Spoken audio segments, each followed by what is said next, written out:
Hey guys, how's it going? This is Average Scale Modeler 77, and today I'll be doing my building reveal video for the Roden Bristol F2B World War I biplane fighter in 1/48 scale.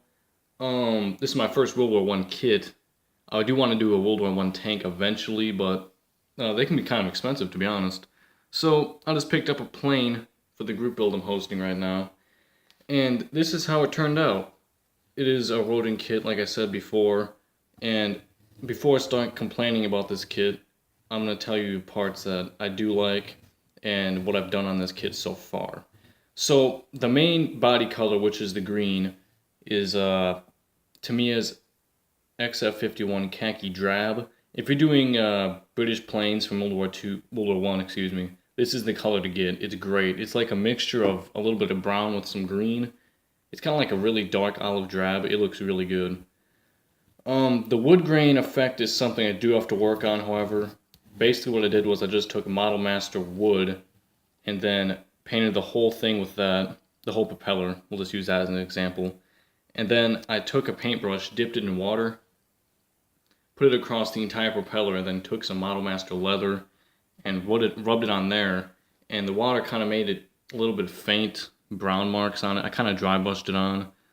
Doesn't look horrible, doesn't look great. I do have to work on that eventually. Some people are really good at it. I need a little bit more practice till I, get a pretty good wood grain effect, but until then, this is what I have. Again, not too bad. The exhausts are Model Master Rust, Burnt Sienna. I didn't like the Model Master Rust. It was too brown, not enough red, so I used Burnt Sienna. And let's see, the interior is actually really nice. I don't think I'll be able to show you very well, but it is quite nice. You get a seat, you get a console in there. You do get a clear acetate piece. I think that's what the windshield is. I think it's acetate or whatever. Kind of hard to cut out, to be honest. I didn't like it like that, but whatever, I figured it out. The interior is probably the best part about this kit. Pretty detailed. The only thing is that you kind of have to hold every part until it dries. There isn't really a slot to put the parts into it for them to stay. You have to prop them up the whole time with your finger until they dry, which kind of sucked, but again, the interior was the best part, and it looks pretty good, actually.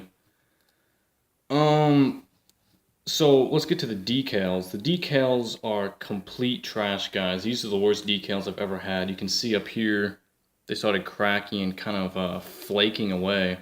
And there's a bunch of silvering on here. And also a lot of ink issues, color issues or whatever. Because on these roundels right here, you get blue. You get like the medium blue. But then when it gets to the ends of the blue right here, it's like a really hard edge. Not a hard edge, it just goes from the normal blue. And then there's like a dark blue part for no reason. I don't know why that happened. But there's like the blue and then... see if I can show y'all.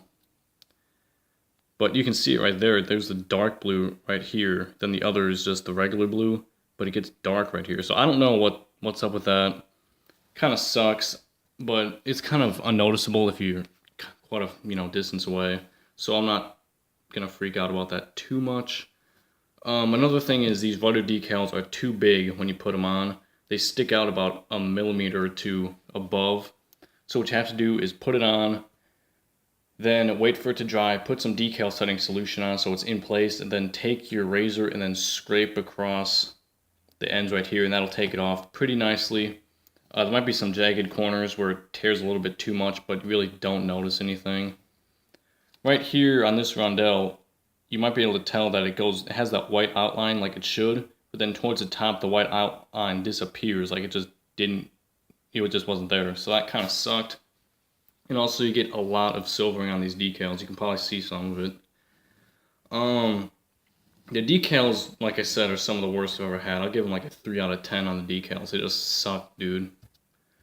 So that kind of bummed me out, but it's whatever.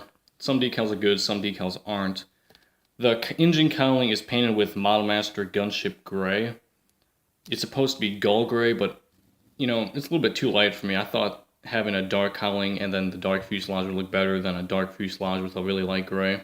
So I just went with the gunship gray. I think it adds a, nice color comparison right there.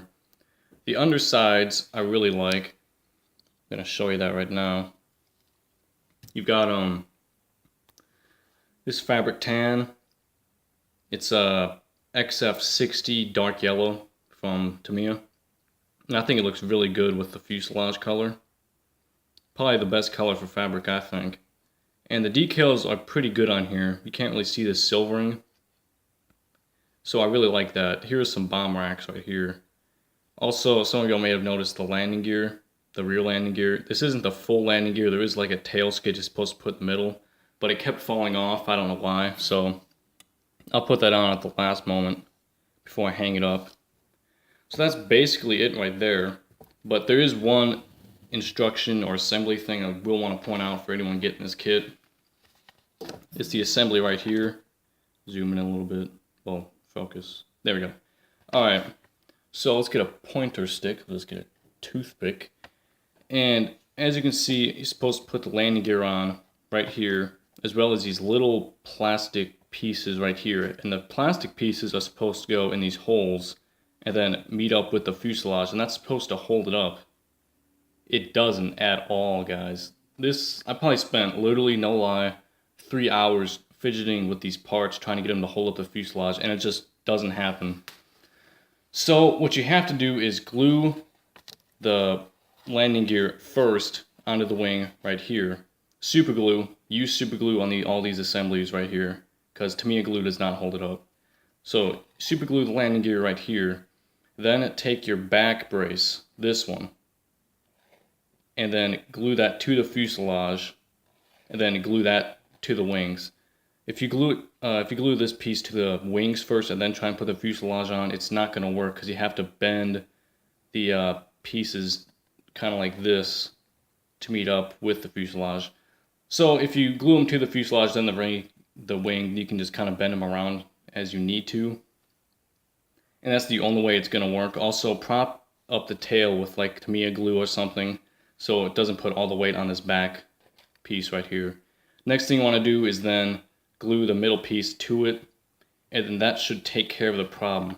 Now, worth mentioning, I did leave these pieces right here off just because they didn't reach the wing, the top wing, if they're on the fuselage. There was just a gap that you couldn't really cross, so that kind of sucked. But I'm kind of happy I left them off because that just would have been another headache for me. But that's it right here. So this was my first Roden kit, and to be honest, I'm pretty disappointed with them. And with that, I'll say that my second entry is going to be Roden's DH9. So after building this kit, I am a little bit nervous about the next one. But, you know, it shouldn't be a problem. So stay tuned for that kit coming up next. Catch y'all later. Bye.